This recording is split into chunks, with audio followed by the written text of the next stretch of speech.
Attendez, attendez avant de scroller. Dans cette vidéo, je vais vous expliquer comment demander les titres de séjour en France en 5 étapes. Ne vous inquiétez pas, on va prendre moins 10 minutes pour cette vidéo.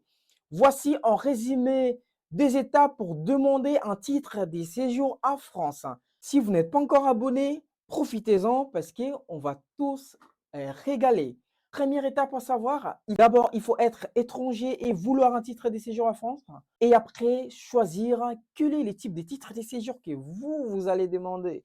Est-ce que c'est étudiant, salarié, vie privée familiale, entrepreneur, ainsi de suite. Deuxième étape, c'est très importante. C'est pour cela que je vous demande votre attention. Vous devez préparer les documents lors de votre demande. Il vous faudrait muni d'un passeport valide, justificatif de domicile, contrat de travail ou attestation d'études, photo d'identité et formulaire de la demande.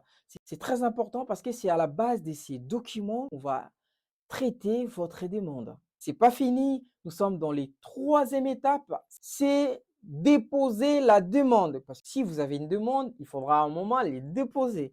C'est en ligne via la plateforme ANEF ou en préfecture selon les cas. N'oubliez pas que tout ça se paye. Qu'est-ce que vous croyez? On est en France.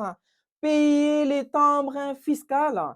Les montants, ça va dépendre des types du titre de séjour. Quatrième étape, pour ne pas vous mettre la pression, c'est au moment d'attendre la réponse.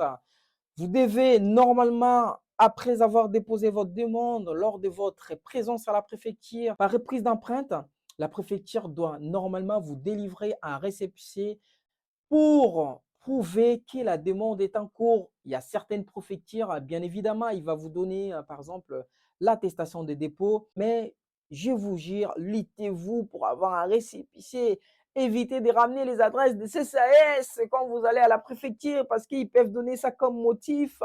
Il faut une adresse là où il y a la boîte postale, ok, pas la domiciliation. C'est important. Et en même temps, la préfecture va examiner votre dossier et demander des documents complémentaires. C'est pas la fin du monde. Je vois beaucoup de gens qui réclament pour les documents complémentaires. Si vous ne l'avez pas, faites un courrier à la préfecture, expliquez-les pourquoi vous ne l'avez pas. Et la cinquième étape que tout le monde attend, c'est au moment de retirer votre titre de séjour. Oh, tout le monde est content. Il a l'impression de devenir français. Aux armes citoyens, tenez vos bataillons. Marchons, marchons. Attention.